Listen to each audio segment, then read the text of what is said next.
Olá! Hoje a gente vai mergulhar no poder de algumas palavras bem fortes: esperança, salvação, propósito. Vamos acompanhar uma jornada incrível, toda inspirada em conceitos da fé cristã, que começa bem ali, na linha tênue entre a vida e a morte, e que nos leva a descobrir um novo sentido para tudo. Vamos nessa? E tudo começa aqui, com essa promessa. Uma promessa, assim, impressionante, feita nos últimos momentos de uma vida.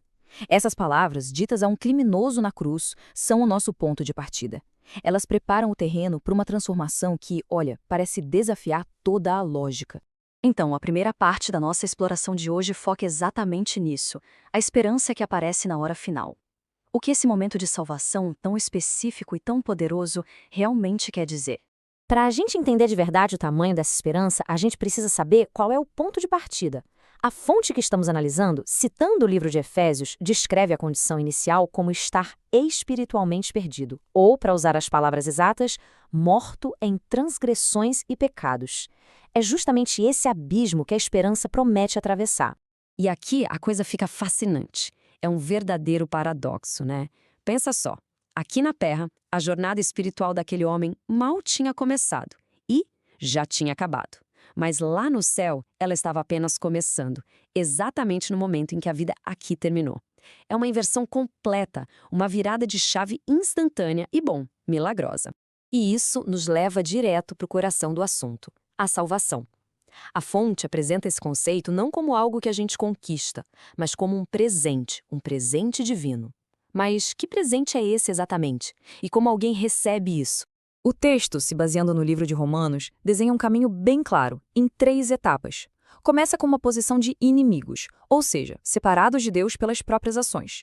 Depois, o segundo passo é a reconciliação, que acontece pelo sacrifício de Cristo. E, finalmente, vem a salvação através da vida dele, como resultado dessa reconciliação. É uma jornada completa, da separação até a união. E essa citação de Efésios aqui ela é fundamental. Deixa bem claro que a salvação não é um pagamento por bom comportamento, mas um presente. É recebida pela graça por meio da fé. O texto faz questão de dizer que isso não vem da gente, para que ninguém saia por aí se achando como se tivesse conquistado algo sozinho. Então, o que significa essa palavra graça? O texto define de um jeito muito simples. É um favor que a gente não merece. É um presente que nasce do amor divino e que não tem nada a ver com o mérito humano. Ou seja, é receber aquilo que por nós mesmos não teríamos direito. Então, o ponto principal aqui é que a salvação não é um peso para carregar, sabe? É justamente o contrário, é um alívio. Porque, como a fonte aponta, ela pertence a Deus. E se ela não depende da gente para ser mantida, também não pode ser perdida por uma falha nossa. A segurança vem justamente do fato de estar nas mãos de Deus. Certo. E depois de receber esse presente, o que acontece? A jornada não para por aí, não. Ela continua para a próxima fase, uma transformação profunda que vem depois. Uma vida totalmente nova em Cristo. Essa passagem de 2 Coríntios traz uma ideia bem radical.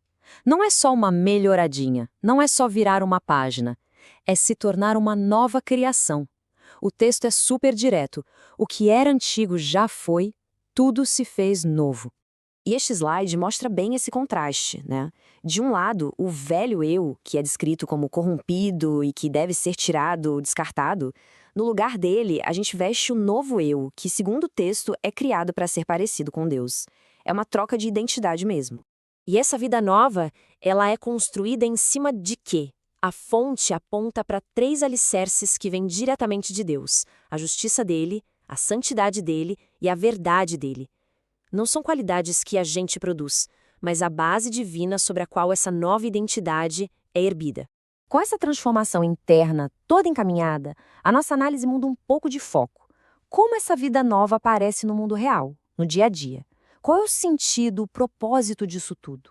A resposta vem aqui, em Efésios 2:10. O texto nos descreve como obra de Deus, como se fôssemos a sua obra-prima, criados com um objetivo: praticar boas obras. E o mais incrível é que o texto ainda diz que essas obras foram preparadas por Deus lá na frente para a gente poder realizar.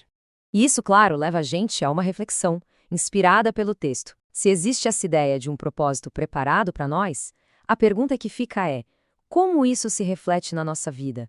A gente sente que está vivendo com um propósito claro? Mas que propósitos seriam esses? A fonte resume em 5 focos principais para essa nova vida: adorar a Deus, ter comunhão, ou seja, se conectar com Ele e com outras pessoas, se tornar mais parecido com Jesus, servir a Deus e ao próximo e, por fim, compartilhar essa mensagem com o mundo. E isso nos leva à etapa final dessa jornada. A transformação não é só para benefício próprio.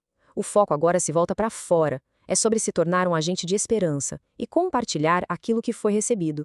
O texto usa 2 metáforas muito poderosas, lá de Mateus, para descrever essa nova função no mundo. A primeira é sal da terra. Pensa no sal. Ele preserva, ele dá sabor, ele desperta a sede. É uma influência sutil, mas que faz toda a diferença. A segunda metáfora vem logo em seguida, luz do mundo. E a luz já é diferente do sal, né?